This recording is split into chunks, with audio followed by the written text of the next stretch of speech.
All right, so we're going to go ahead and get started. Today's theme and topic is take care of you to take care of us. Our existence is our resilience. Throughout everything that's been happening in our nation, resilience has been something that has been on my mind for my people. We are very resilient, and I feel proud that even though we still face adversities, we still fight as a people. So, shouts out to that. So to kick off today's live, we would like to just take a moment of silence for those who recently lost their lives and those who lost their lives at the hands of those who are employed to protect and those who identify with white supremacist rhetoric. So we're just going to take a moment and just give them some honor and have a little silence for a minute.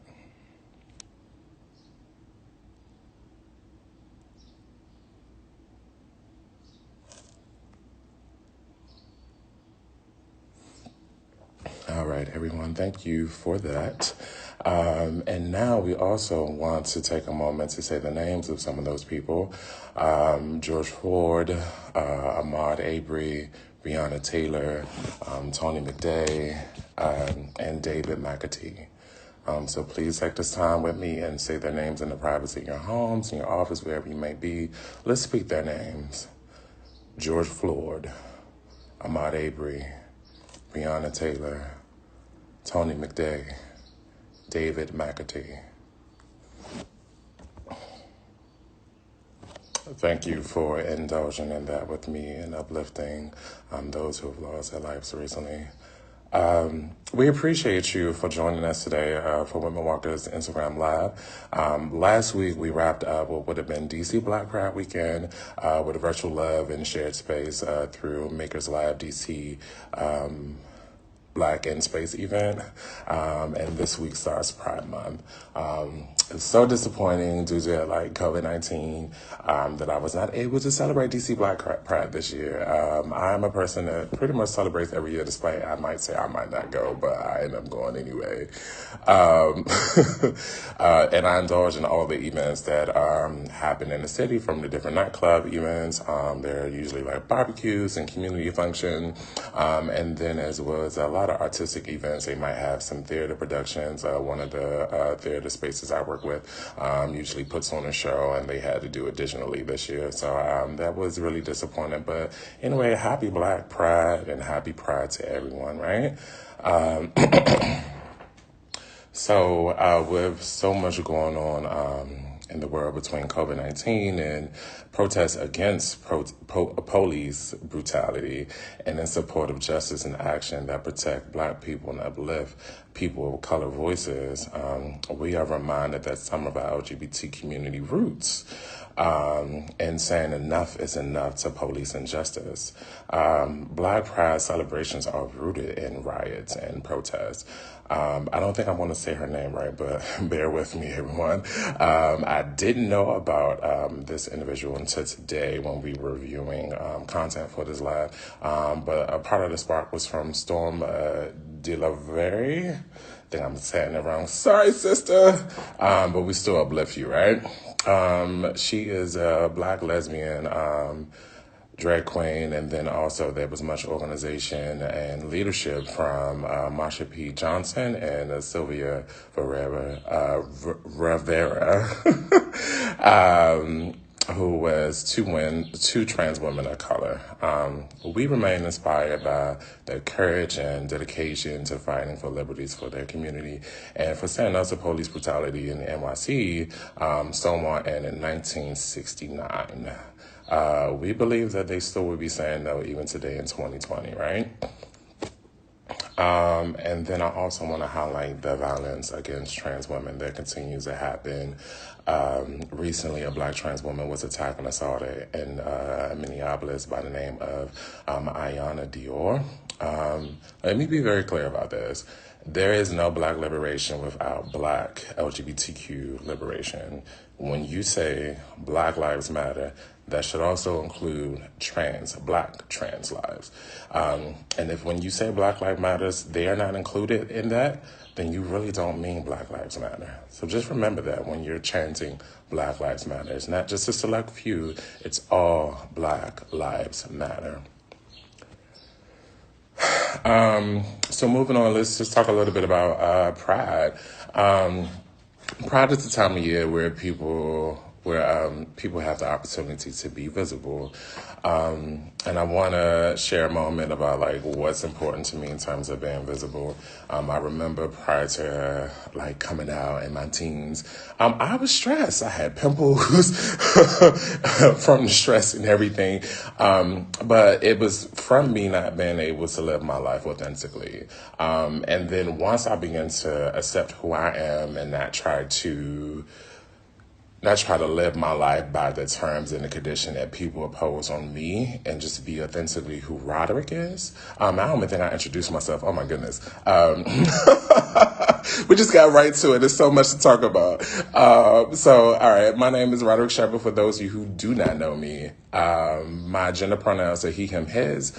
And I go by feminine pronouns depending on the nature of our relationship. I say this every time.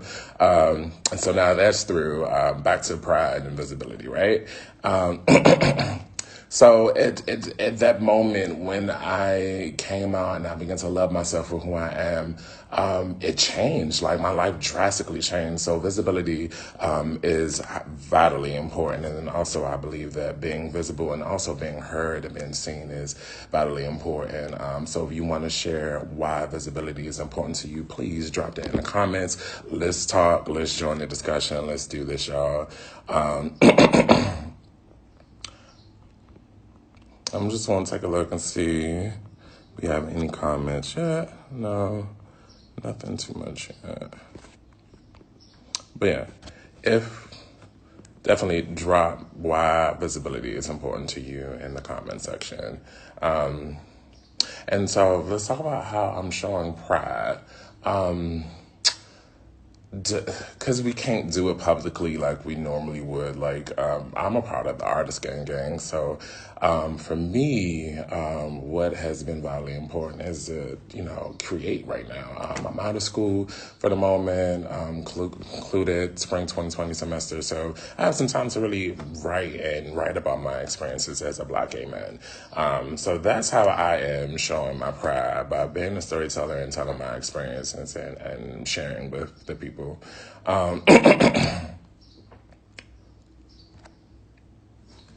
So there is a opportunity and privilege of being visible, but that's not accessible to everyone, whether it's been out and been visible about your sexual orientation, your gender identity, and expressions, or the receptions you stand firmly, the receptions of you standing firmly and proudly in your race. There are levels and privileges that come with visibility as well as challenges, right? So we want to take a moment to acknowledge that. So we want to talk about a couple of things just in terms of wellness and like just owning your wellness and your well-being in this time, because there's a lot going on. COVID-19, protests. I know, and we're facing this globally, so I know people are feeling a slew of different feelings and emotions. So when you show up, it's important to take care of you so you can show up. Yeah, that kind of resonated again. I'm going to say that one more time. When you show up, it's important to take care of you so you can show up. If you're not able to take care of yourself, then how are you going to be able to show up for you? How are you going to be able to show up for your people? You have to take care of yourself. Your well-being is vitally important. How are you showing up for yourself so that others can show up for you? So drop that in the comment section. How are you showing up for yourself so that you can show up for others? And while everyone is responding to that, let me see, I actually might have some comments I want to check out and read. Black Lives Matter must be uplift for Black trans lives, yes.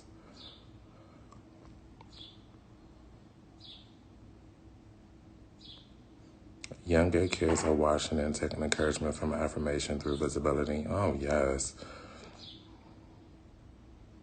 Visibility and living authentically can be life-saving. Indeed. Oh, my goodness. There are some privileges and challenges that come with being visible. Sometimes this visibility can be life-threatening.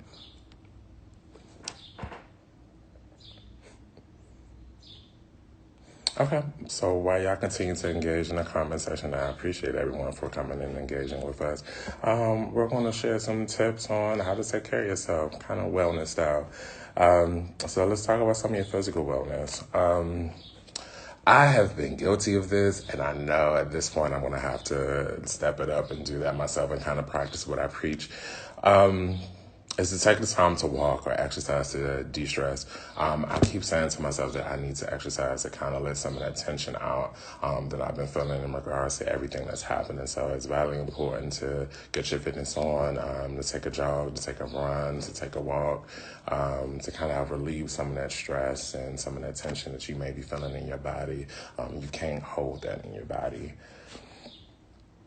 And for everyone who may be exercising their right to their First Amendment, remember we are in the middle of a pandemic that is disproportionately affecting Black and Latinx communities.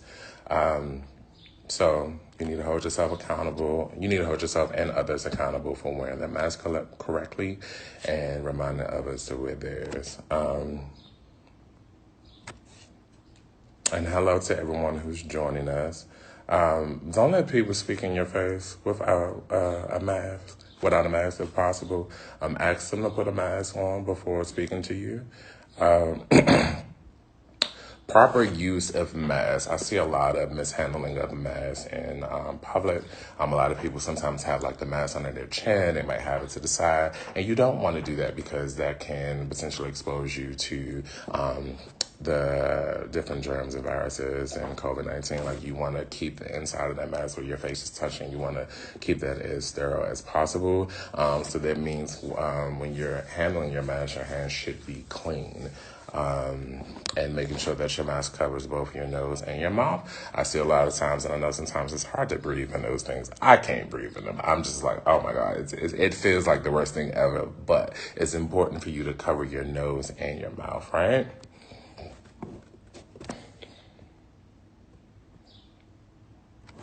And in terms of washing your hands, please wash your hands. Sing happy birthday to yourself. You need to wash your hands for at least 20 seconds. And when you wash your hands, you should be getting in between your fingers. To get like under your nails, you should kind of like scratch the palm of your hand. And then even you should also be getting up to your wrist. It's even recommended that you wash your hands before, like when you come back inside and you're in the comfort of your home, like wash your hands before you even touch your mask then. Because we have been out, we've been touching things, so it's important to wash your hands, please. And so we're going to post a video on how to effectively use and handle a mask in the comment section. And you can check that out and making sure that you're handling your mask correctly. And then feel free to spread the word and the knowledge to anybody else so they can also be handling their PPE correctly.